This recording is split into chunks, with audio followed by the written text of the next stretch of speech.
It's totally awesome. Fishing time, again, except it's sort of not. Like a lot of guys, I have plenty of jobs to do before I go fishing. So this one's a put together mishmash of jobs that I still do even at my age, all the time before I go fishing. Guys, you know what it's like out there. You need to get those priorities right. Work first, then fish. Well, that's what I said anyway. Whether it's true or not, I don't know. I come home from work, bring in some friends. Why does such a thing make you uptight and tense? You're high-strung, babe. You're high-strung, babe. And a high-strung woman makes for a high-strung man. I go out at night for a drink or two. It seems somehow that bothers you. You're high-strung, babe. You're high-strung, babe. And a high-strung woman makes for a high-strung man. Well, people, as you can see, I've been doing a wash down. Wash the old 50 wide TLD and the little mini stick. I've got to alter the rod rings on this. I tried it yesterday. I was out fishing with Wayne. We were having a drift for thresher shark, and it's the top of a carp rod. I'm going to take it, cut these rings off here, and hopefully get it ready. I'm trying to get ready for a trip Saturday. It's now Thursday. I've got so much property stuff on, it's scary. People are tenants to check in, tenants to check out, paperwork to do, tenancy agreements, legal stuff, solicitors. That's the boring stuff, the paperwork stuff. Then I'm going to lay a carpet myself because I'm not paying a carpet fitter because I've laid carpets for years. I once have fitted carpets. I didn't say that, did I? I said I've laid carpets. There's a big difference. I'm not a carpet fitter, but I do it at 30 years. We can make pillows from this stuff. We pull all the stuffing out, the plastic allergic Dunlop pillow, whatever they call it, and we put this stuff in. It's a joke, people. So what I did, I kept I said, Mike, don't throw that carpet away. I'm going to the dump with it, he said. The dump? You mean you're going to throw it away, boy? No, Dad'll have that. So I lumbered it all the way back from Somerset in the car. I've kept carpets before, yes, on the ground is not good because it makes a tube here into which things like mice go and chew and lay nests and make more mice and give more trouble and chew through your wiring on your house and your house burns down. You go, I do wish I'd never done that. So I've tied it up there. This is a bit sketchy, folks, I'm on my own. I've got it tied here, tied. But if it comes down, it crashes on the door opener. Not good news. So I put a huge piece of rope here, so it will just come down a little bit. I've got it up there on my own. I have no idea how I did that. I think I just looped a rope round here and hauled up one end, then took the steps the other and pushed it up and tied it. That was a few months ago. Now it's got to come down and go in one of the flats. That would save me £70. That's right. A couple of days shark fishing in our own boats. Fuel money. Money saved is money earned. Let's see if I can come out of this alive. All right, let's go for this. More tackle, more tools. A mixture of tackle and tools.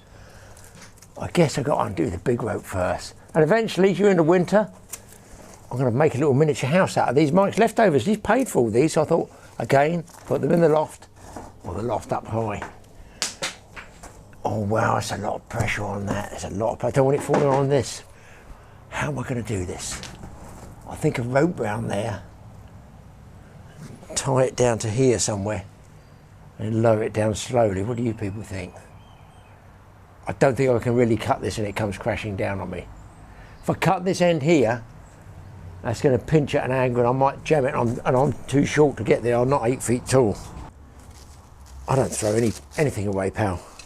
Why would I want to throw a piece of perfectly good usable polyprop or whatever this is rope away, drive 5 miles to the DIY store to buy 2 meters of this that cost me, let's say it only cost you £2. Well, it's cost me more than £2. It's cost me £3 to go and get it, plus an hour or so of my time that we'd better spent here, I feel. I'm not the brightest tool in the box, guys. I'll be perfectly honest, I've made loads and loads of mistakes throughout life. Most of them I probably haven't learned from. If there's any youngsters out there, do try and learn from Uncle Graeme. Don't do the same mistakes I've done. This is an experiment, by the way, sort of. So I can get over this RSJ. Oh God! Why me? Why not get a bit of stick, Graeme, and do it? Okay. People just think, oh yeah, he goes fishing all the time. No, I don't go fishing all the time. I'm not one of those sponsored dudes. No one's paying me to go fishing. I just wonder. I tie this around here. Will it pull over my entire shelf unit? Answers on a postcard. Address a postcard to Hampshire A&E. Courtesy of Mr. Pullen. Care of. Care, yeah. Care might be the word. So, off we go. Now, sharp knives, ladders, height, heavy carpets.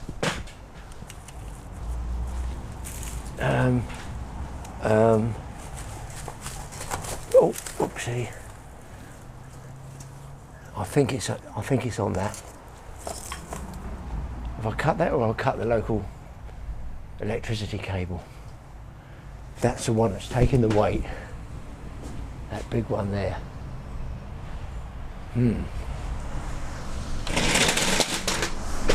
Now. Oh dear. I feel I need to turn this that way and look for a means of escape, as lumberjacks do, and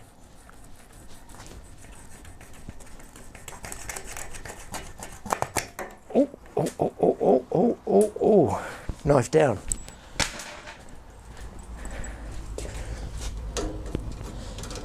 If this works, it'll be copied by the man who copies everything we do. Let's see.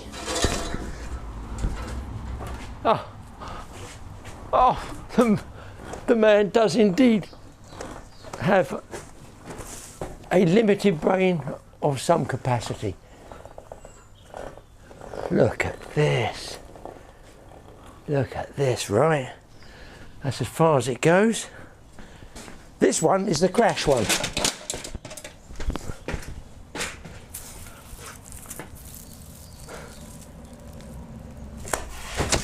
Oh, broke the fishing rod. Sweet! So I've only had it 40 years.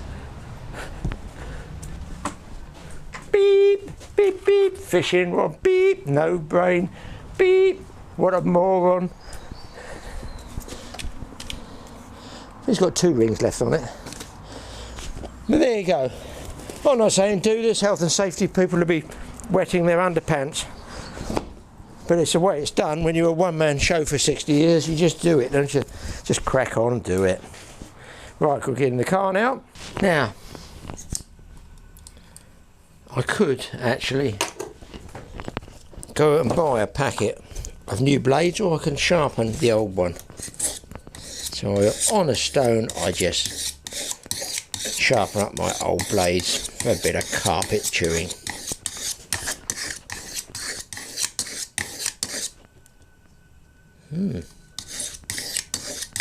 Could nearly shave with that.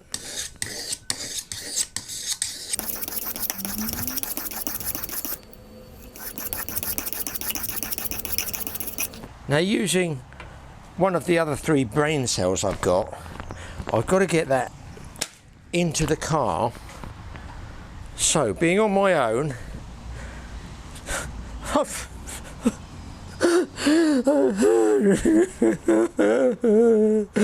got no friends to help me. Thank God. Look it.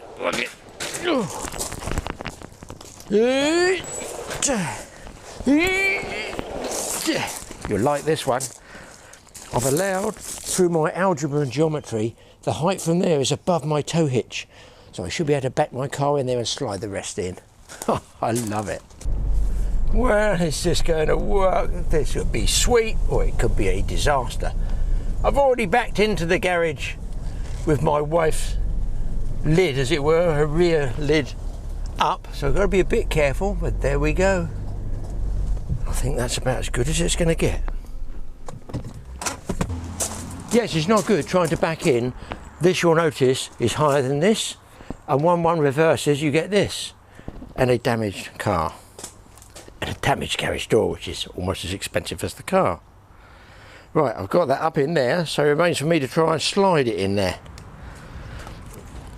if you'll pardon the term.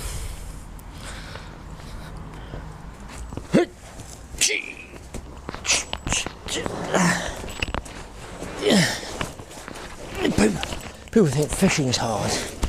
Trying to look at the old property business.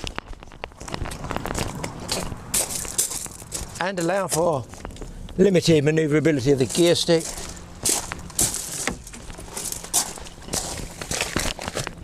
I get quite embarrassed seeing these shopping bags. I use them for ground bait, not food. It just remains to tie the lid down. One day this hinge is going to break. Tons of stuff. I should actually repair my light plug thing here, but I've not been using the boat, to be honest. Just haven't had time. So I've managed to lug the carpet upstairs. 2 rooms to do, guys. Want to go with Wayne tomorrow. We're going to go for mini species and small stuff. Well, day after tomorrow actually now. I've got some newspaper. Modern boards are just flat now. These are the old floorboard type. They're not antique at all, but they're just floorboards. So notice, you know, you do get the odd nail protruding there, which I'm going to go and whack around. Probably been up for pipes and stuff like that. So I cover that. You can get underlay, yes you can, but I'm not. I'm going to use old newspaper, folded down newspaper.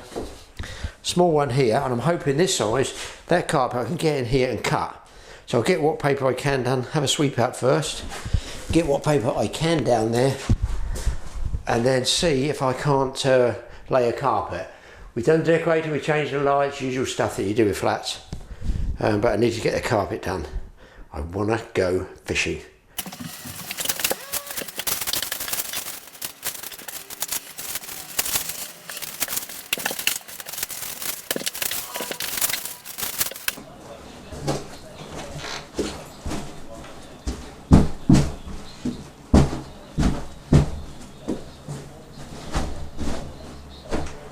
Well, I've got the basis of the carpet down. I'm going to run the knife along there. I'm going to save that big piece. What else would I do with it?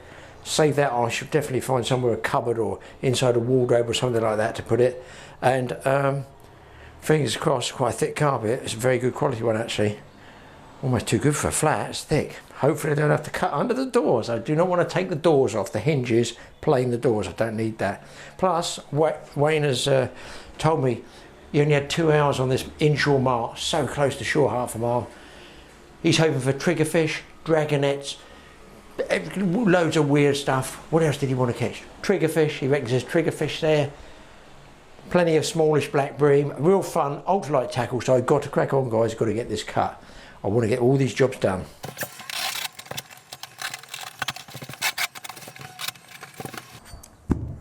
Guys, just have interest, I use a 4-inch brick bolster. You can get a big wide plate if you're a carpet fitter and want to do it properly, and you can drive this under to help pull the kinks out, and you hit it with your knee. Obviously not this, don't hit this with your knee, it's painful. A proper unit that you hit with your knee and they drive in. I do the same thing with this. Sometimes I put a handkerchief around the edge. After I've done about 3 rooms, it gets a bit tiring. This is not the world's greatest carpet to cut. And you drive it in across the gripper rod that they put down there. Luckily, saved it. And then I start cutting. It is what it is. Sweating in this heat. Got thunderstorms out there.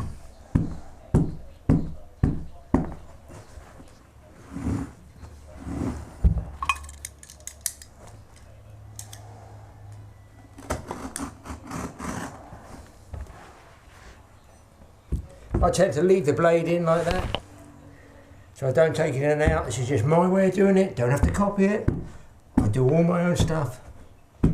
It's just the way I do it. Then I can just continue just underneath the, over the top of the gripper rod, but underneath the edge of the skirting if possible. Strange way of doing it. Carpet fitters are probably turning in their carpet by now. Don't do it like that. Well, I'm doing it like I've done it for 30 or 40 years like this. Always watch when you come to plugs. That could be where they run wires up. Take care. Health and safety. Wear glasses, wear gloves, wear clean underpants, whatever it takes. It's just my way of putting my carpet down in my property. I'm not saying do it, it's up to you guys. I don't think I've caught a dragonette. That's what's keeping me going. Possible world record dragonette. Sharp Stanley knife blade, which I think they call box cutters in America. That should all fall away nicely.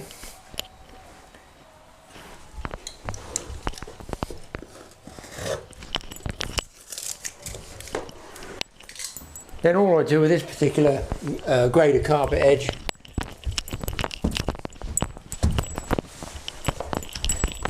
all I do for this particular grade of carpet edge, look, this one, I call it fluffs. It fluffs away tremendously. I just pull these off.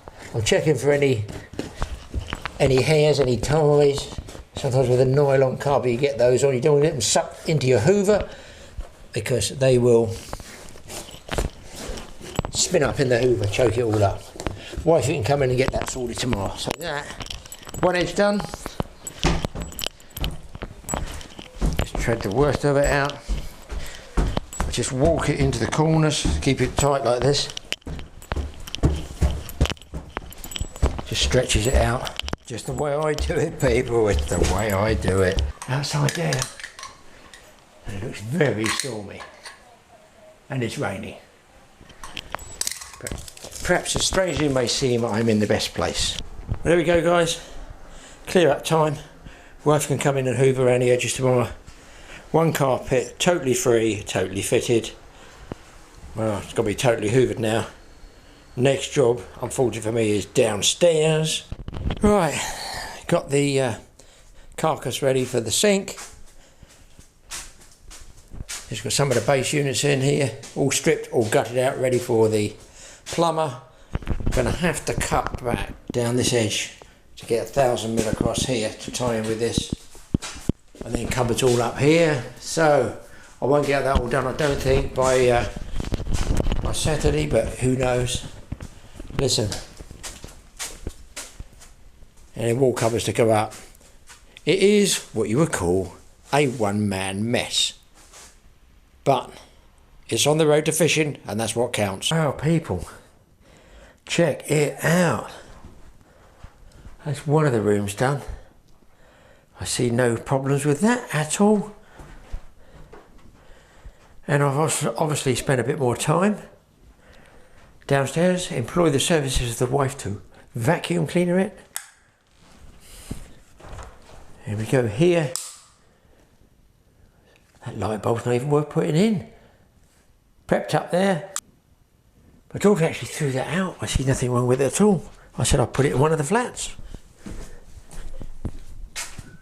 More horrendous work in the kitchen, but I've made it. I bought myself time. I phoned the plumber.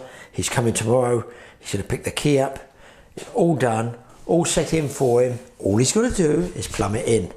I've even down here cleaned off the copper there, so he's ready to solder or whatever they do straight on there. Pick up the waste pipe, pick up the feed in, put in the earth bonding thing, waste pipe system, outside tap, doors on, job done, and then I can start work on the kitchen here. So by dint of hard graft, I bought myself a day's fishing with Wayne. He's texted me, he has in fact got some ragworm. We are going aboard the boat. We would like to invite you people along and see if we can catch some light tackle, small fish. Let's get cracking. Well, I would take you guys fishing with me and Wayne, but unfortunately I've lost the clips. I don't know what I filed it under. We got 850 films. I don't know what I filed it under. It's there on a hard drive, but until I find it, I can't show you guys. It will appear. However, as a backup, I've got some fishing that I did for a short afternoon, dived out, catching fish on a very unusual bait that I'm sure most of you won't have used before, and that is chips. That's right. Not only that, it's a good bait because I've written articles about it years ago. Plain old chips. Get out there and give it a go. First fish on the chips. Fish on the chips, I like that one, don't you? I just needed this wet patch of duck mess. Right. I've been feeding a bit of chopped up chips, snipping them up with a pair of scissors. I might possibly, it's not a big fish by the way, this is not a big fish at all. Small, it looks like a small common. I may have been cutting the chips too small, even though I've got big ones on the hooks, and that means that the small fish are hammering the life out of the bits and pieces of chips and not really, you know, drawing the bigger carp in. And that sort of added to the fact that I've got this one on here, which I know is not a big fish, intimates that small pieces of chips might be bringing in the smaller carp. Very small fish for this one, but we'll take it. So I'm going to go now to big pieces of chips. There you go. Easy. Easy. Yes. Only a small common. But listen, as we say, they all count, don't they? Nice on a match rod this size. It's sort of what I call, calm down here, what I call matchman size, I guess. There you go, just sort of Joe average carp. Just goes to show you, on the chips, carp will take them.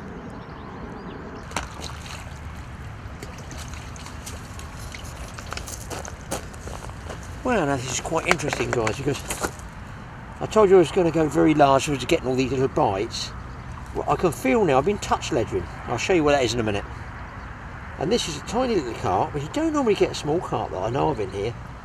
I'll show him to you. Like this one, look. Real small carp. Small mouth. Not that small for a carp. I've got to give it another go, haven't I? Well, that's that theory down the pan. Thumbnail size piece of chip on. Got a reasonable size carp, nailed it. But touch ledgering. Absolutely touch ledgering there. Again, it's not a monster fish, it's bigger than the last one, I'm pretty sure of that. But man alive, I wonder what it was when I struck into it. Solid. Oh, it's a nice fish. It's a nice fish. It's amazing, isn't it? Just when you think you've got it all tape fishing, it just turns it all on its head and you learn something new. And that's why it's such a good sport to do, is because you're learning all the time. 50 years up the road, and I'm still learning. But I do think what's happening is the roach are hammering it on the way down. That's attracting the carp, because they can't eat the chip. You see, the small ones, they can't eat the chip. It's too hard, and I think they're attacking it. Then it goes quiet, and I think that's when the carp move in on it, suck it, tug at it, blow it, whatever they do. And if you weren't touched that, I think I've been having loads of bites, and they've been so small I thought the roach, actually there might be carp on the bottom. There's not much activity on the surface at all, which, you know, normally you see them bow waving and cruising around. It's a pretty rubbish evening, I have to say. And somebody on the other estate, I would think, has got his Friday night boombox going. So unfortunately we're getting music as well. It's not like it's some nice rock music, it's all that namby-pamby pop stuff, poppy-woppy. Doesn't get all bitter and twisted just because nobody plays really good rock now. There are some good rock bands around, one of them which is Sweet Crisis. Oh my god. I think I just had one on that other box. This is a good fish, man alive. What a good job with touch ledgering. What a good job. Get him in.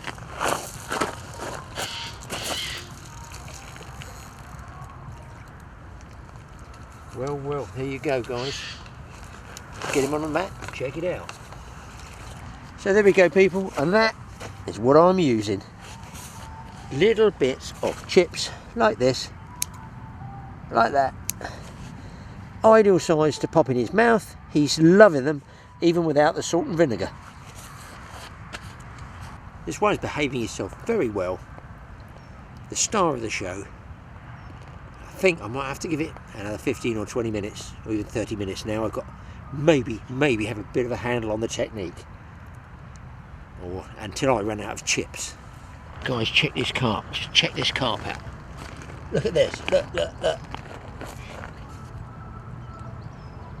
Look at him digging in there. I could net that one.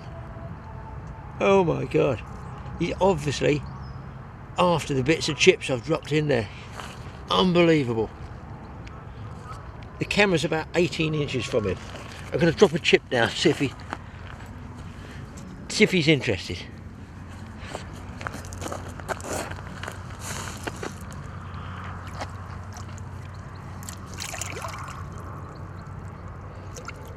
Oh my God. There he is. That's what I call a totally awesome chip mad carp. He's almost up the bank and in the car park. I feel another one coming, guys. Better put it on the tripod. It's chip time again. This one I've got touch legend again. And they've been literally turning over and rooting. Why did I say I caught him and I haven't? You can see they're coming on the bite now, which is traditional top. Now there's something interesting. That's touch legend. I don't know if you're going to see this. He's just snapping his other rod. I'll switch it around here. Look, you'll be able to see that there on the right on the point of the hook. A little scale just blocked. So that one boiled round the chip. And that's where I felt the tug struck and just nicked him with a little scale there. Close, but no cigar.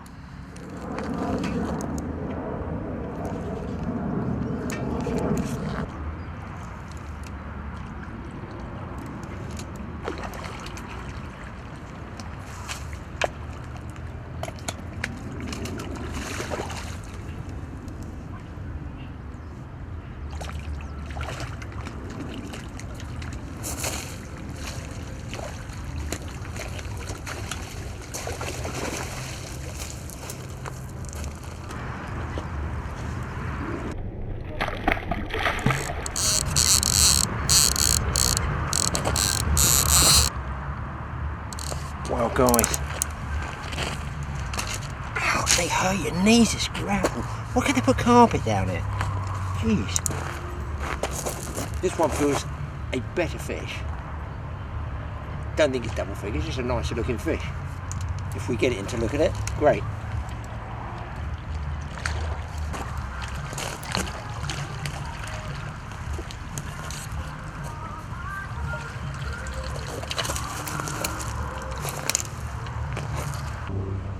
But there we go, guys, nice carp to close out with on the chips. Give it a try different baits, don't be afraid to give it a go. It's always worth a try here at Watmore Farm. Anything can turn up anytime, but as the saying goes, you've got to be in it to win it.